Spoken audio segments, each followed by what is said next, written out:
চিকিৎসা সেবায় সংশ্লিষ্টদের প্রতি স্বাস্থ্যমন্ত্রীর এমন আহ্বানের মাঝে মন খারাপ করা ঘটনা ময়মনসিংহ মেডিকেল কলেজ হাসপাতালে।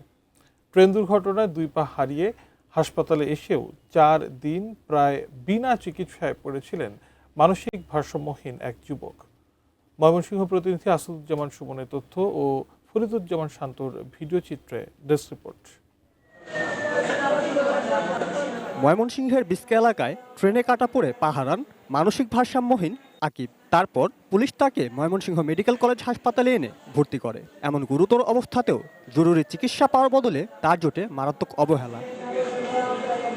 ঈদের ছুটির বন্ধে যথাযথ চিকিৎসা পাননি আকিব। অর্থোপেডিক বিভাগের 9 নম্বর ওয়ার্ডের ড্রেসিং রুমের সামনে এমনি 4 দিন ফেলে রাখা হয় তাকে। হাসপাতালে আসা এক দর্শনার্থী ফেসবুকে জানান সে খবর। লোকের কাছ থেকে জেনে বৃদ্ধা মা ফিরোজা বেগম খুঁজে পান সন্তানকে।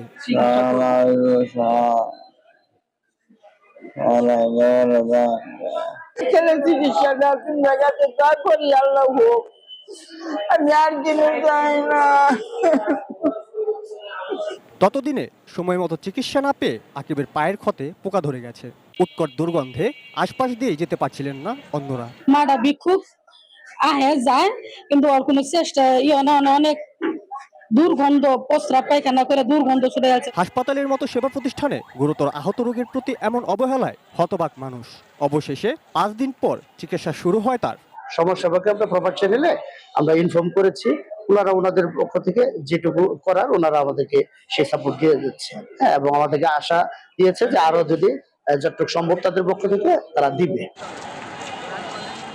Roni Hossain, desk report, ATN news.